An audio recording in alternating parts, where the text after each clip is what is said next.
Hi, I'm Tim Murphy for On TV, and I am on location right now on the beautiful waterfront in Roswell Park beside City Hall. In case you're wondering why I'm wearing these red heels, where have you been for the last 3 years? It's Women in Crisis Walk a Mile in Her Shoes time.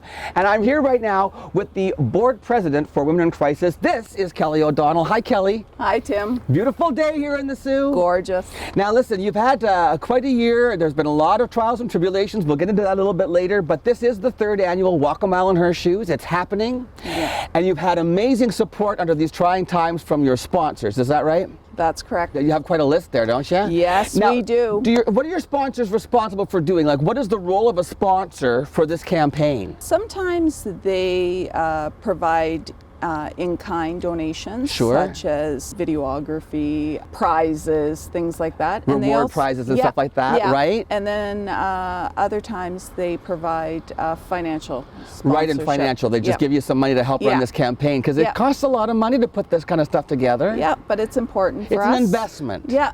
To make money back from the community. And I understand you're having a great year despite some of the trials and tribulations you've been through. Yes, we are. Did you want to mention some of the people who've helped out over this past year, getting this year's Women in Crisis Walk a Mile in Her Shoes together? Sure. I'd like to thank, on behalf of the board of directors and the staff at Women in Crisis, I'd like to thank our media sponsor, Superior Media. I hear they're very good. Yeah, I heard so too. Our wedge sponsors, Shoppers Drug Mart, Geronimo, Evolution. Our gladiator sponsors are United Steelworkers Local 2251, Jason Caswell J Films, Cavera Inc., Great Lakes Honda, Zonta Club. Our sneaker sponsors. I love that you've named all the sponsors by shoes. Yeah. So far we've had Wedge, Gladiator, and now Sneaker. Sneaker. Who are some of the sneaker sponsors then? Sparkle Clean, United Steelworkers Local 2724, Mary Catherine Glabota, the Sault Ste. Marie Police Association, Mark Donnelly Investors Group, Private Wealth Management, wow. KISS 100.5, 104.3 Country. Our flip-flop sponsors this year, we even have flip-flops. Flip-flops, that was a lot of sneakers though, good for them. Nice, thank you community for coming out. Who else? Flip-flops. The Dybrina Group, Fit Bodies, Fit Minds. Yes. The 10 Spot, the cooperators, Jeff Viato, Viato and Sons Construction. And then we have participant reward sponsors, and these businesses were responsible for giving us cards, like gift cards and things like that. To thank the participants? To thank participants, how nice. Yeah. So the Station Mall, Delta Hotels, Great Lakes Honda, and Geronimo, they provided Sandro's gift cards for our walkers. Oh, great. Yeah. So now the event would have happened this coming Saturday. Yes. Which is what date? It is Saturday, September 26th. Okay, but is it too late if somebody is watching this right now and they still want to get involved, participate, donate? Is there a way that can be done? Oh, absolutely. Our website is womenincrisis.ca. Okay. And you can access the website and donate right on the website. You can register for Walk a Mile. Okay. And you can also donate or sponsor someone who is walking. Oh, that's brilliant. Yeah. So just go to the website and all the information is all there. All the information is there. Womenincrisis.ca. We'll talk a little bit when I talk to Erin Lodge, who's your Director of Communications. The actual title is Communications Coordinator. Erin and I go back a long way now. She's the one who gets me hooked up in these shoes every year. So we're going to talk to her a little bit about how the funds are being spent and about how well you've done this year, because it's quite remarkable considering what you've faced, how the community's come through. So we'll be back with Erin Lodge from Women in Crisis right after this. Welcome back. Tim Murphy once again for On TV. Walk a mile in her shoes for Women in Crisis. It's the annual fundraiser and awareness raising campaign. Back here on the beautiful waterfront in Sault Ste. Marie with Erin Lodge. Erin is the communications coordinator for Women in Crisis. We've been together a lot over these last 3 years, Erin. How are you today? I'm wonderful. It's wonderful to see you. Nice to be back together again, socially distancing. Socially distanced, of course. Hey, listen, I can't even imagine what it's been like trying to run your major fundraising campaign and awareness campaign during COVID. We'll get to that a little bit later. I know that we want to talk a little bit about the campaign itself. This year's theme was Shine a Light. Beautiful. I know as media sponsors for Superior Media, I got to see some of the different sponsors doing their version of Shine a Light. The idea was to shine a light on Women in Crisis, the work they do, and how you use your funds. Let's talk a little bit about the fundraiser itself. Did you have a goal set for this year's fundraising, or do you just sort of go, hey, whatever we can do, we do? You know, we didn't even know if we would be able to pull off the walk this year. Really? So when you say, did you have a goal? I think our main goal was, can we actually do this, right? Can we engage a community that is so focused on a global pandemic and having to be isolated? Can we shift that focus? Yes. That they would still step up and come along and support us. And they did. Overwhelmingly, Sault Ste. Marie has not failed us yet again. They stepped up. They supported. It's just so. How many people have like the walk? You call them the walkers? the walkers. Yeah. We call Okay. them walkers. So we had 65 people registered this year to walk. Okay. How does that compare to previous years, Erin? Well, so it is definitely lower, Yeah. and we expected that. With all virtual walks, they said they received about 50% of the participation as they would in regular years. Okay. So last year we had 150 walkers. I remember the day well. We were right here in this very location. A little bit rainy. A little bit rainy that day, not like today, but So you did reach almost halfway. almost halfway for actual people registering to walk. Which is fantastic. Which is fantastic. So now, how did these walkers find out? Is a lot of repeat walkers? Did you have new people? Do you keep track of that kind of stuff, Erin? I do keep track. Yeah. And actually, we had several new people sign up this year to that great? walk. It's amazing. It's amazing that the community is like, you know what? Yes, I've got stuff going on, but this is important, and I want to be a part of this. So, because now I said to you when I first saw you today, oh, so is it a virtual walk or are you actually going to get together? Because you could walk in social distance, but as you pointed out, this has been in the planning stages for, I mean, you don't just throw these campaigns together. You had to make a decision very early on about how it was going to work. So it is a virtual walk. Yes, it's a virtual walk. So what does that actually mean for the people who are involved now? What do they do? So Do they sit at home like this? You know, I can't even tell you how many people messaged us and said, can I come and get the red high heel shoes? Which is awesome. What a bunch of good sports. Good sports. But we said no, unfortunately, because of, we won't go there, we couldn't do the red shoes this year, right? Right. So what their role was, and we said right from the onset, your role is helping us increase awareness. And so we need you to do that by sharing our posts, by going online, by following the messaging that we're putting out, and helping us increase who it impacts. And then also taking a selfie of yourself walking, take a video of yourself walking, send it in. And so many people were like, video, selfie, they're not comfortable with that, but they did it. I have a question. Okay. Why am I sitting here wearing red high heels and you're wearing comfy sneakers? Well, are they comfortable to wear? Not at all. They are not They are comfortable to wear. pinching my toes. Well, because Yes. I know this. I mean, so yeah, go on. So the walk started in 2004 with a small group of men who said, what can we do to help shine the light, to help and create awareness about gender-based violence? And they wanted to do something symbolic to say to women who have experienced abuse and violence that we see you, we hear you, we understand the pain that you go through. Yeah. And so you're wearing a symbolic pair of shoes that are very painful and uncomfortable to walk in. Particularly for men. Particularly for men, that most often it's women that wear these are wearing shoes. these shoes. It's historically, And yeah. then we have women walking for women in support of women, Yes. but wearing comfortable shoes because we're done with that nonsense.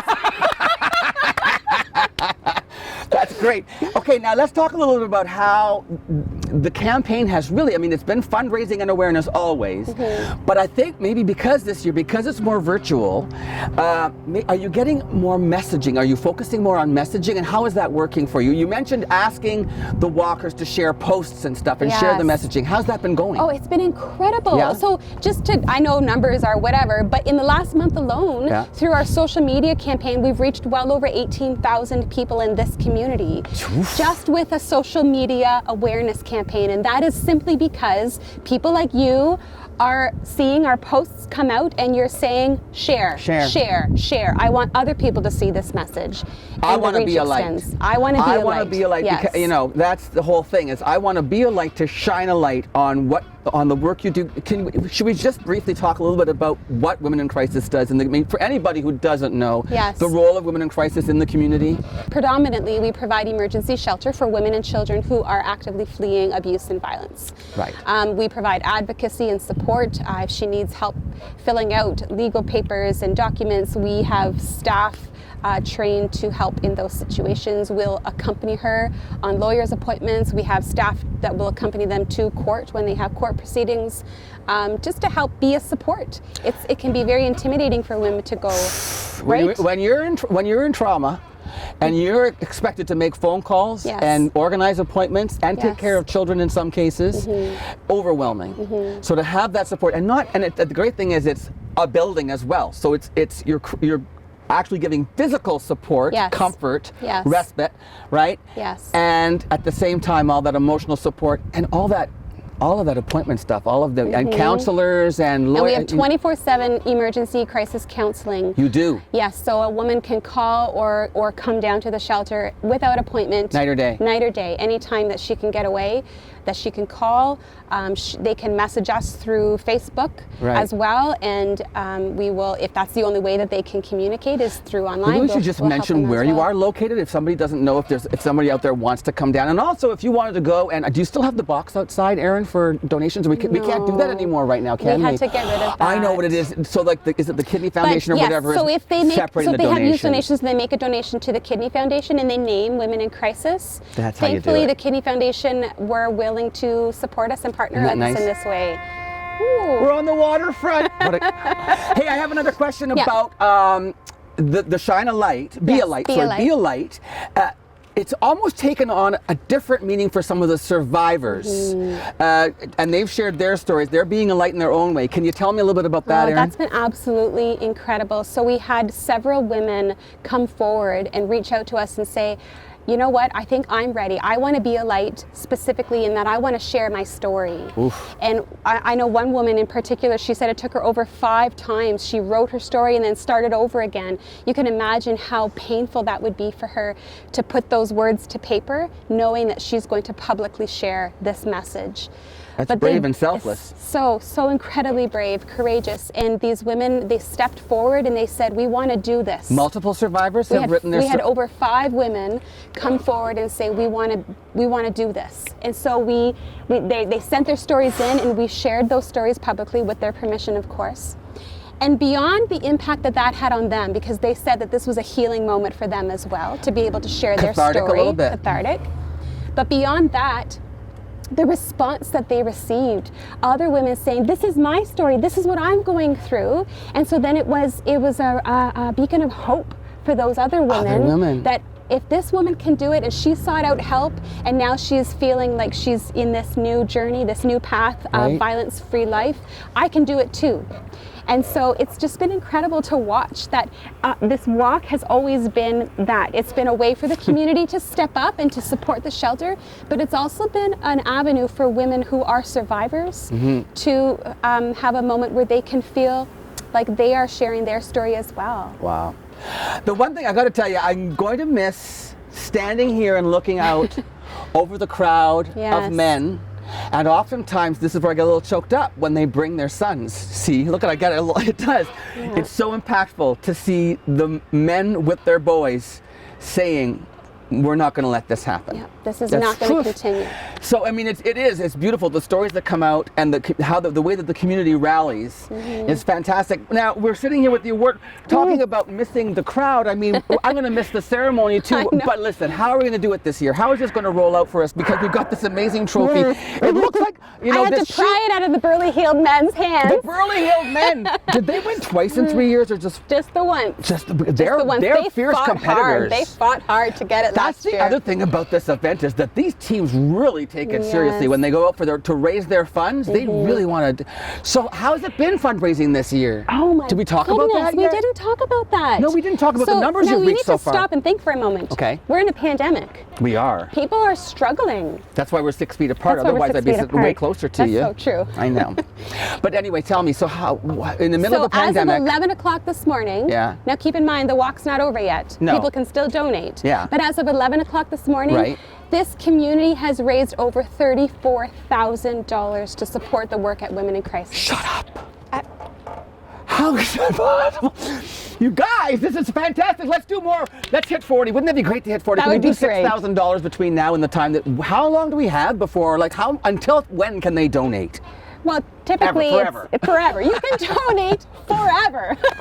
But typically we close the walk about a week after the walk day. Oh, okay. Yes. So that's when I'll So be we're able still to got from announce. now. That means you got about a week and a half. Oh, you have a week and a half. That's a lot of time to give more money, please. Go to Come on. womenincrisis.ca. The amazing work they do. And then, So- when is this going to be handed out and how? Once all of the finances have come in and I'm able to actually tally properly, we will figure out who the team is that wins this year. We'll contact them. We'll do a socially distanced photo op. Nice. And we'll post it on Facebook. And then we're going to come back. Are we going to come back? Do you want to come back? I think I'd like to come back. Trina and Bruce from Superior Media say, and on TV say, let's come back. So why don't we get together when all is said and done?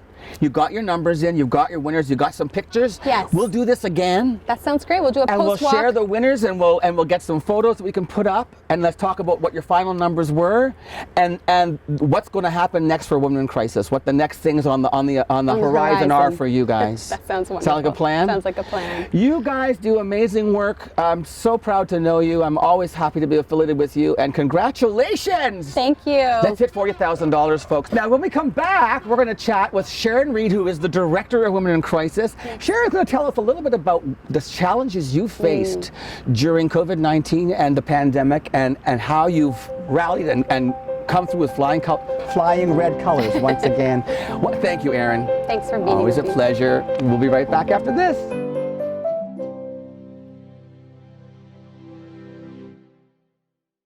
Welcome back to the virtual Walk a Mile in Her Shoes, Women in Crisis, and I am joined now by Women in Crisis Director Sharon Reed. How are you, Sharon? I'm very good. Tim, how are you? I'm fine. It's so nice to see you again. We've known each other for a while too, haven't we? We go back a long way. But how long have you been with Women in Crisis now? 5 years now. 5. Okay, wow. Let's talk a little bit about how the pandemic, COVID-19, has affected not only the campaign, but also just operations at Women in Crisis. How's it been for you guys for the last 8-9 months? The impact of COVID was immediate.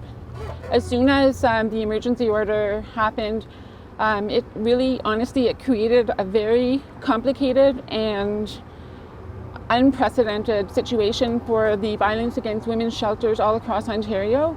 Because what was happening was all of Ontario was shutting down, right? And in phase 1 and phase 2, the primary messaging that was coming from Public Health Ontario was to stay safe by staying at home. Right. And self-isolating at home. So where the concern was home is usually, if not most of the time, the place where violence happens.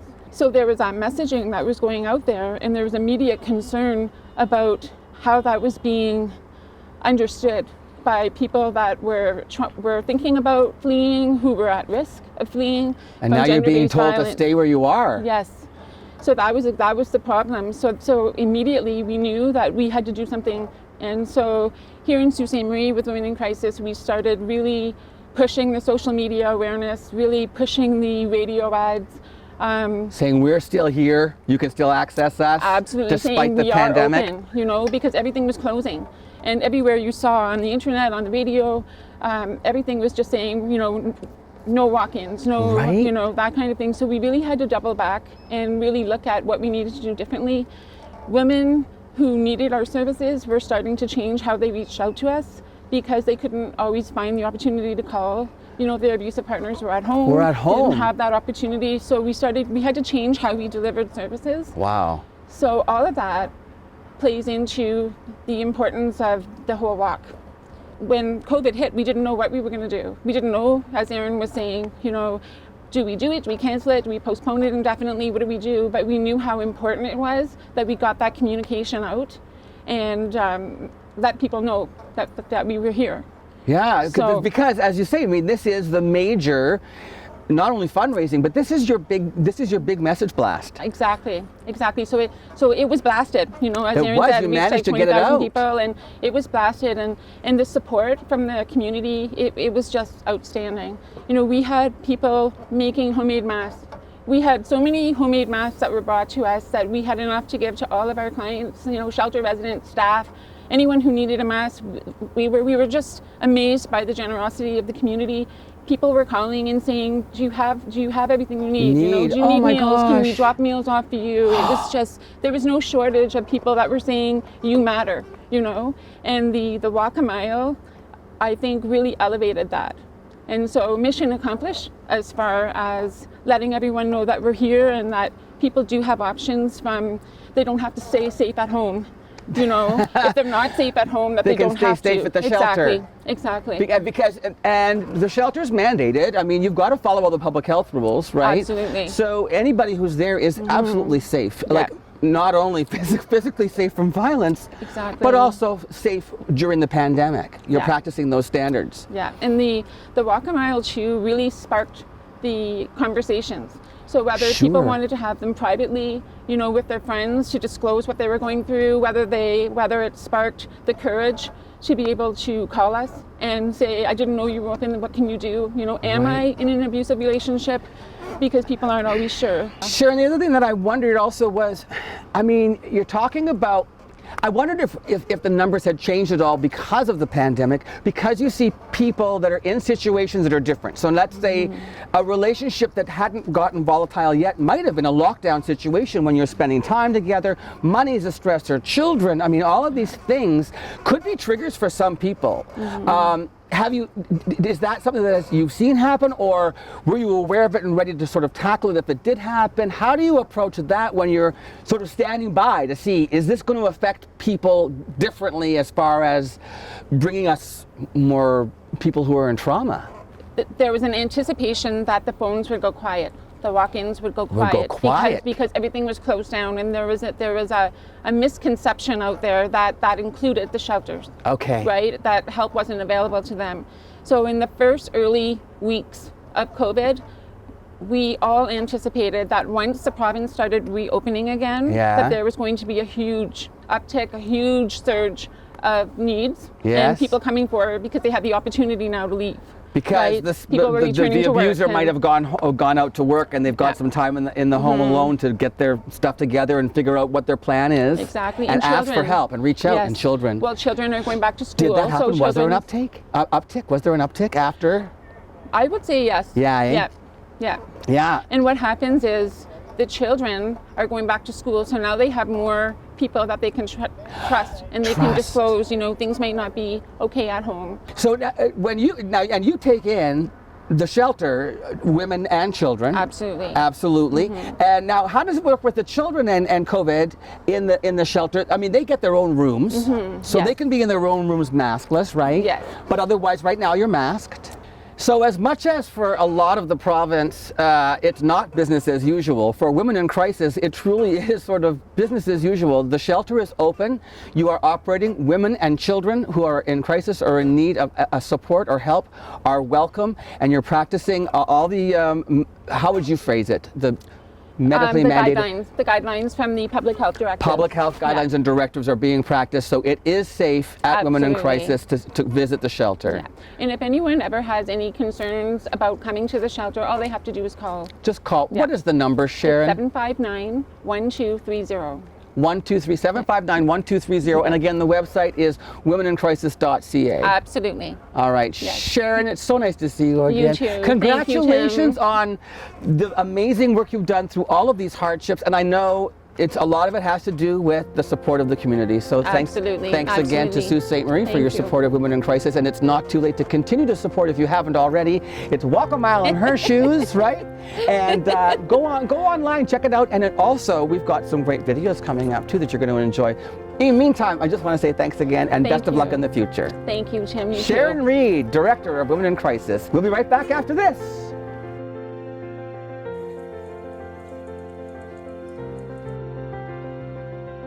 Hi, Francine here at Great Lakes Honda. We're very proud to be here today walking a mile with Women in Crisis to end violence against women and children in our community. Be a light in our community.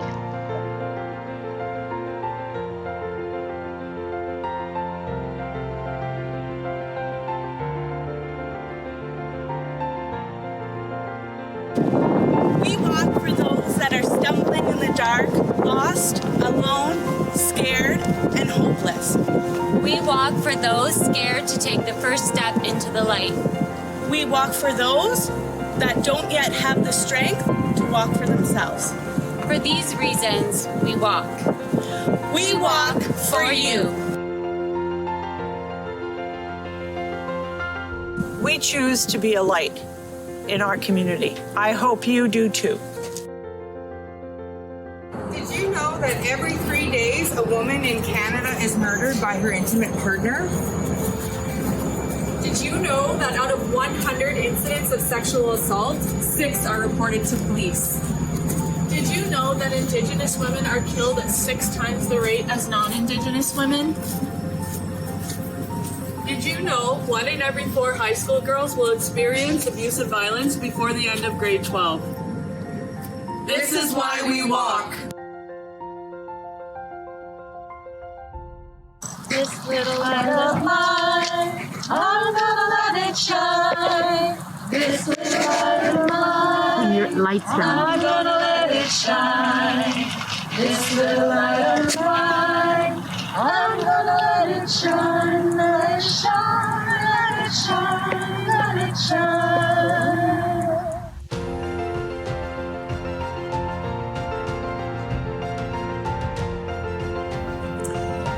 Last year in this community and district, over 300 women and children accessed the emergency shelter services at Women in Crisis. The reason I'm walking is because I want these women and children to always have a safe place to turn to.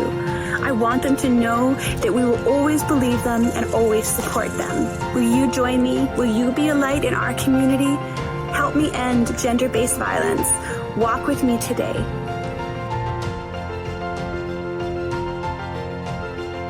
We believe you, we support you, and we are working to end gender-based violence. Be a light in our community. Violence against women is happening in our community and worldwide. We're walking today to tell anyone out there who's experiencing domestic violence that we see you, we hear you, and we believe you, and we'll never stop fighting for you. Be a light in your community and stand up with us. Thanks again for joining us here at On TV for Walk a Mile in Her Shoes, the virtual fundraising and awareness raising campaign for Women in Crisis. We hope you enjoyed it. Thanks to all the participants who made this such a great event again this year, despite all the hardships that Women in Crisis have gone through with COVID-19 and the pandemic. But listen, it's all great news on the forefront here. If you want to get involved, it's not too late. Womenincrisis.ca is the website. You can go there, you can become aware, you can be a light, and you can donate. Thanks again for joining us, and please check out our TV listings to find out when Erin Lodge is going to come back, and we're going to do our Women in Crisis wrap-up, get the final numbers, and celebrate with the winners. We'll see you soon here on TV. I'm Tim Murphy. Thanks for joining us.